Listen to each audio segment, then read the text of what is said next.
ஆண்டவரும் இரட்சகருமாகிய இயேசு கிறிஸ்துவின் நாமத்தில் உங்களுக்கு அன்பான வாழ்த்துக்கள்.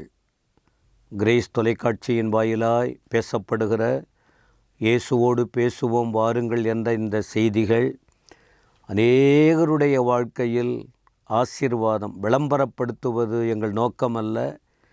தெய்வீகத்தை அறிவிப்பது, உண்மை தெய்வத்தை வெளிப்படுத்துவது, இருளடைந்து கிடக்கிற இதயங்கள் வெளிச்சத்தை காண்பது, சோர்ந்து போன உள்ளங்கள் தேற்றப்படுவது, வழிதவறி போகிற மக்கள் நல்வழி நடந்து சமுதாயத்தில் தலை நிமிர்ந்து நடக்கணும், ஆசீர்வாதமாய் இருக்க வேண்டும்.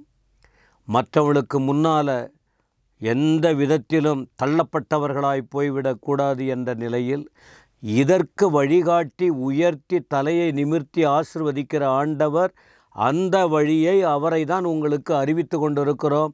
இதை நீங்கள் ஏற்றுக்கொள்ளும் போது, இதை நீங்கள் விசுவாசிக்கும் போது, இதை நீங்கள் பின்பற்றும் போது, உங்கள் வாழ்க்கையை அர்ப்பணித்து நீங்கள் கடந்து போகும்போது சொல்லப்படுகிற வார்த்தைகள் எல்லாம் உங்களுக்கு அப்படியே வாழ்க்கையில் நிறைவேறும்.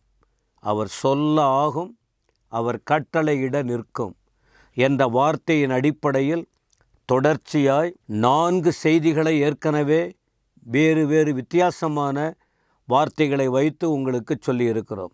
இதோ இன்னும் ஒரு வார்த்தை. யாக்கோபின் வாழ்க்கையில் ஆண்டவர் சொன்னபடி செய்தாரா? யாக்கோபு வாழ்க்கையில் அவர் சொல்ல ஆகும், அவர் கட்டளையிட நிற்கும். மனுஷர்கள் அவர் சொல்லிட்டார், அவர் சொல்லுவார். யார் வாழ்க்கையில் நடந்தது? எங்கே நடந்திருக்கு? அவர் பொய் சொல்கிற தேவன். யாரை சொல்ல முடியுமா? இந்த வேதாகமத்தின் தேவனை, இந்த இஸ்ரவேலின் தேவனை, இந்த நம்முடைய தேவனை சொல்லிட்டு செய்யலைன்னு யாராவது சொல்ல முடியுமா? மனுஷங்க தான் சொல்லிட்டு இல்லைன்னு சொல்லிடுவாங்க. ஏன்னா மனிதன் இயலாமை உள்ளவன். ஆனால் இவரால் செய்ய முடியாத காரியம் ஒன்று இருக்கா? அப்போ யாக்கோபின் வாழ்க்கையில் என்ன நடந்தது? அப்படி நம்ம வாழ்க்கையில் அது நடக்கணும்னா என்ன செய்ய வேண்டும்? ஆதியாகமத்தின் புஸ்தகம் 28ஆம் அதிகாரத்தின் 15ஆம் வசனம். நான் உன்னோடு இருந்து நீ போகிற இடத்திலெல்லாம் உன்னை காத்து இந்த தேசத்துக்கு உன்னை திரும்பி வர பண்ணுவேன். நான் உனக்கு சொன்னதை செய்யும் அளவும் உன்னை கைவிடுவதில்லை என்றார். யாக்கோபு, ஆபிரகாம், ஈசாக்கு, யாக்கோபு, இதெல்லாம் நம்ம அறிந்த முற்பிதாக்களின் தெளிவான வார்த்தைகள். முற்பிதாக்களின் வரிசையில் யாக்கோபு. இந்த யாக்கோபு தன் குடும்ப சூழ்நிலை ஒரு காரணத்தினால் இவர் வீட்டை விட்டு வேறு ஒரு இடத்திற்கு போக வேண்டிய நிலை வந்தது. குடும்பத்தில் உண்டான சில கஷ்டங்கள். அதனால் இவர் தூரம் போயிட்டார். இவர் வெளியில் போகிறதுக்கு காரணம் ஒன்று இவர் தான். ஆனால் தேவன் அனுமதித்திருக்கிறார். பின் நாட்களில் இந்த யாக்கோபை முழு உலகத்துக்கும் வெளியே கொண்டு வரவும், பேரை பெருமைப்படுத்தவும், பரலோக திட்டம் பூமியில் நிறைவேறுவதற்கு இந்த யாக்கோபை கர்த்தர் தெரிந்து கொண்டிருக்கிறார். துவக்கம் அற்பமானதைப் போல காணப்படும் அவருடைய வாழ்க்கையின் முறை. ஆனால் தேவ நடத்துதலை பார்க்கும்போது முடிவிலே அவ்வளவு மகிமையாய், கம்பீரமாய், கர்த்தருடைய நாம மகிமைக்காய் இருப்பதை பார்க்க முடியும். பிரியமானவர்களே, இப்போ பெற்றோரின் ஆசீர்வாதத்தோடும் அவர் தன்னுடைய வாழ்க்கையில் இருப்பிடத்தை விட்டு வேறு ஒரு இடத்திற்கு போகிற நிலையில் தனி மனுஷனாய், அண்ணன், அப்பா, அம்மா, குடும்பத்தோடு இருந்த யாக்கோபு இப்போ தனித்து விடப்பட்டவன்னா தனிமையாக்கப்பட வேண்டிய நிலைமை வந்தது. அப்படி போய்கிட்டு இருக்கும்போது ஆண்டவர் அவரோட பேசுகிறார்.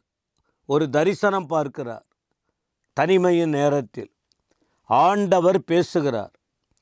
யாக்கோபு, உன்னை வித்தியாசமாக உயர்த்தப் போகிறேன், உன் சந்ததியை. நீ ஆசீர்வாதமாக மாறப்போகிற. பெற்றோரின் ஆசீர்வாதம் பிள்ளைகளுக்கு வேண்டும். இதை நிறைய பேர் அவமதிக்கிறாங்க, யோசிக்க மாட்டேன்றாங்க.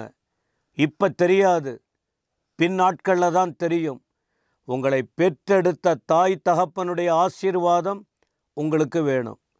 இப்படி பெற்றோருடைய ஆசீர்வாதத்தோடு புறப்பட்டு வந்தபோது தேவன் குறுக்கிடுகிறார் யாக்கோபின் வாழ்க்கையில். அப்படி வாக்குத்தத்தத்தை கொடுத்த பிறகுதான் 15ஆம் வசனத்தில் சொல்லுகிறார், நான் உன்னோடு இருப்பேன்.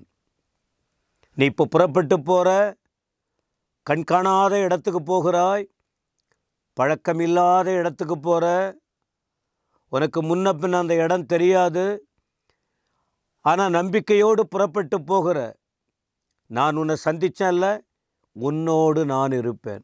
உங்கள் அப்பா அம்மா இல்லை, வேறு யாரும் உங்கள் கூட இல்லை, நான் உன்னோடு இருப்பேன்.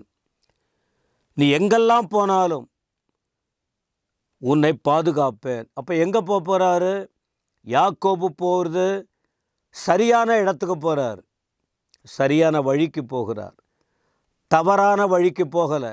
ஏன்னா தேவ மனுஷன், அவருடைய தகப்பனும் அவருடைய தாத்தாவும் தேவனுக்கு பயந்தவங்க, உத்தமமாக வாழ்ந்தவங்க, தேவனுக்காக வாழ்க்கையை ஒப்பு கொடுத்து தேவ சித்தத்தின் நடுவிலே இருந்தவங்க. அப்போ அந்த வழியை விட்டு பெற்றோரின் அந்த ஆசீர்வாதம், அந்த பெற்றோரின் உபதேசத்தை கேட்டு இந்த யாக்கோபு போனதனால, உன்னோடு இருப்பேன், உன்னை காத்து கொள்ளுவேன், இந்த தேசத்துக்கு உன்னை திரும்பி வரப்பண்ணுவேன், நான் உனக்கு சொன்னதை செய்யும் அளவும் உன்னை கைவிடுவதும் இல்லை என்றார். பிரியமானவர்களே, இந்த வார்த்தை அப்படியே நிறைவேறியது. நீங்கள் தொடர்ந்து மேற்கொண்டு வேதத்தை படிக்கணும். நாமும் பல முறை உங்களுக்கு சொல்லி இருக்கிறோம். அவர் சொன்னார் கைவிடவில்லை என்று. மேற்கொண்டு நீங்கள் அவர் இருந்த சம்பவங்களையெல்லாம் அப்படியே படிக்கும்போது 37 வரைக்கும், 37 அதிகாரங்கள் வரைக்கும் பாருங்கள். குறிப்பாக 35ஆம் அதிகாரம் அதெல்லாம் பார்த்தீங்கன்னா, ஆண்டவர் யாக்கோபுக்கிட்ட பேசி, யாக்கோபு நீ எழுந்து பெத்தேலுக்கு போ, நாங்கள் அங்கே தானே உன்னை சந்தித்தேன், இந்த வாக்குத்தத்தத்தை கொடுத்தேன், உன்னை பெரிய ஜாதியாக்கி இருக்கிற, இன்னும் மகிமையாக நடத்துவ, நீ புறப்பட்டு போ என்று சொன்னார். அவர் சொல்ல ஆகும், அவர் கட்டளையிட நிற்கும். ஆனால் என்ன, அவர் காட்டுகிற வழியில் நடக்கணும். அவர் சொல்லிட்டாருன்னு சொல்லிட்டு நான் விரும்புகிற இடத்துக்கு போகக்கூடாது, ஏன் இஷ்டத்துக்கு போகக்கூடாது. தேவன் காட்டுகிற வழியில் நடந்தால், அவர் இருக்க சொல்கிற இடத்துல இருந்தால், அவர் வார்த்தைக்கு கீழ்ப்படிந்தால், அவர் விரும்புகிறபடி வாழ்ந்தால், அவருக்கு பிரியமானதை செய்தால், அவர் இதை செய் என்று சொன்னால் செய்யணும், இதை செய்யாதே என்று சொன்னால் செய்யக்கூடாது. இப்படி அவர் வார்த்தையின் அடிப்படையில் நடந்து பாருங்க. யாக்கோபு வாழ்க்கையில் வழி நடத்தின ஆண்டவர் உங்களையும் வழி நடத்தி, அவர் சொன்னபடியே கைவிடாமல் நடத்தியதைப் போல உங்களையும் நடத்த அவர் வல்லமையுள்ள தேவனாய் இருக்கிறார். கர்த்தர் உங்களை ஆசீர்வதிப்பாராக. ஆமென், ஆமென்.